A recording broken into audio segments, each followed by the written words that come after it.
here, and I'm jumping in because so many people, personally and professionally, have been sharing about feeling a very deep intensity right now. There's just a lot of energy moving within us, on the planet, globally. Obviously, there's a lot going on right now, and but also it can feel really intense for us as individuals in our own personal journey. And so, what is going on? Well, towards the end of 2023, there's been a major acceleration of the energy, and so there's almost this demand for on us to move through the junk faster, if that makes any sense. And so you might feel like just as soon as you've moved through one thing, bam, another thing is happening again. It could be internally, it could be relational, it could be changes in your external world. It can show up in a myriad of ways, but it can leave us feeling a little overwhelmed and kind of like, WTF is going on in the world, in myself, in my person. It can make us feel a little disoriented. And so the reason I'm jumping on to share this with you is, one, to normalize it, that you're not alone. This is happening for a lot of us right now. It is definitely an intense time, and that this is actually happening for everybody's greatest good. And so oftentimes our mind will get stuck in these stories that this is suffering, this is wrong, this is bad, this is not what I want right now. This shouldn't be happening, when really it's a giant call to surrender, which for many of us, especially those of us who identify as type A or doers in the world, are going to have a hard time with that word surrender. And so, really, if surrender doesn't feel compatible with you or your system, that's fine.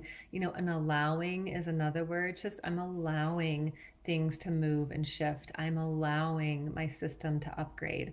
I am allowing these old patterns to release. So it's not really that you have to do something to complete the pattern.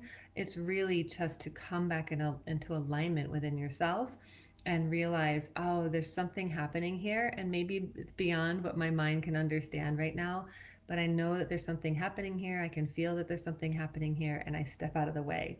I'm not going to resist, and that's a big one that we will do. We will resist what's here. We will try to get away from something, or we'll try to pivot or manipulate a situation into being something that it isn't, and that actually confounds our suffering. It actually makes it last longer.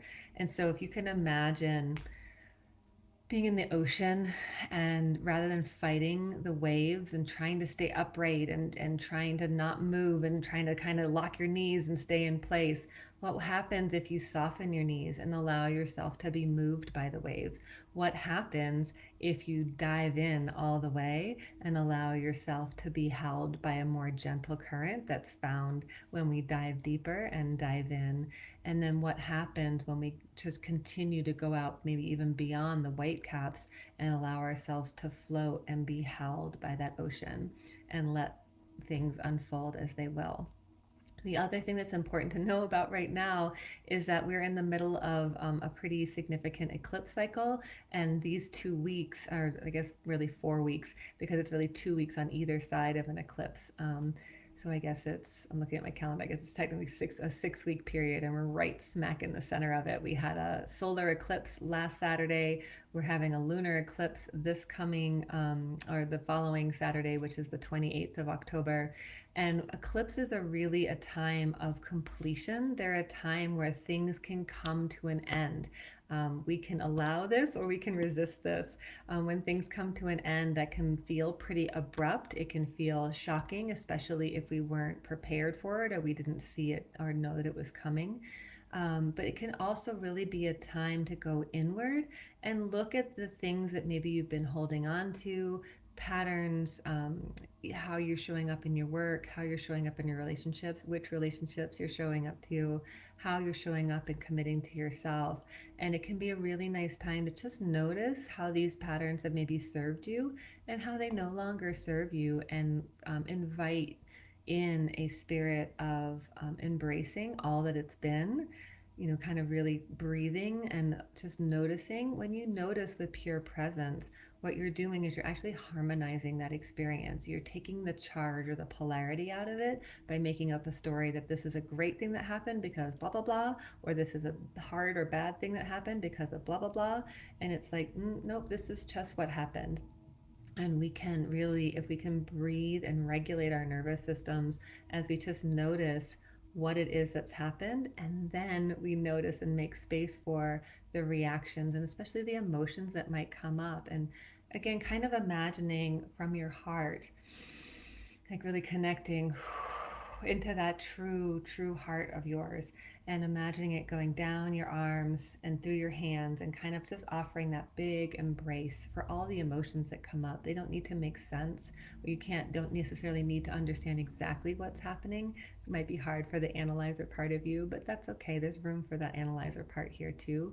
In the embrace, we just get to embrace that too and not resist it. Just, oh yeah, I see that you're here wanting to analyze, solve, fix. So I'm going to breathe you into this space too. And then, kind of like watching clouds, you'll notice these emotions start losing their charge and neutralize. And that's how we harmonize situations, even situations that we find are pretty difficult. So, that's what I have to offer for today is breathe, make space for what's here, try to tend to your analyzer part with compassion and understanding and include it in that embrace. And also consider maybe doing ceremony or ritual. And it doesn't have to be anything that just means something that you put intention into. So you could just simply write down what you want to complete and set it on fire and let it go. And it can be part of this season of just completing with more intention. But it's really these eclipses, especially during the new moon, are to invite us to come inward and really feel all that's here and allow ourselves to be taken care of, because that is what's here in every moment is divine perfection, even if the mind thinks there's something else going on that we need to fight or fix or change. So let me know how this season is going for you. Obviously all the basics are really, really important here. So getting a little bit of extra sleep, resting during the day if your body is calling for it. I notice that with the change of seasons and the shortening of the days and the cooler weather, my body has been requiring a little bit more rest than it maybe wants in the summer. And that might just be laying on the floor for 10 minutes, and maybe not even napping, but just resting and breathing, maybe 5 minutes, and it doesn't matter. But listen to that call of your body. That's the divine wisdom of your body coming forward. So a little bit of extra rest, getting outdoors, getting in some sunshine, eating foods that feel nourishing to your body, making sure that you're taking care of those foundational pieces, as an offering of devotion and nourishment to you, your body, and your spirit. Thanks so much for joining. Please do let me know how the season's going, or if you have any other questions about what's going on for you right now or on the greater scale. I'm here for it, and I'd love to hear from you. Thanks again. Talk to you soon. Bye.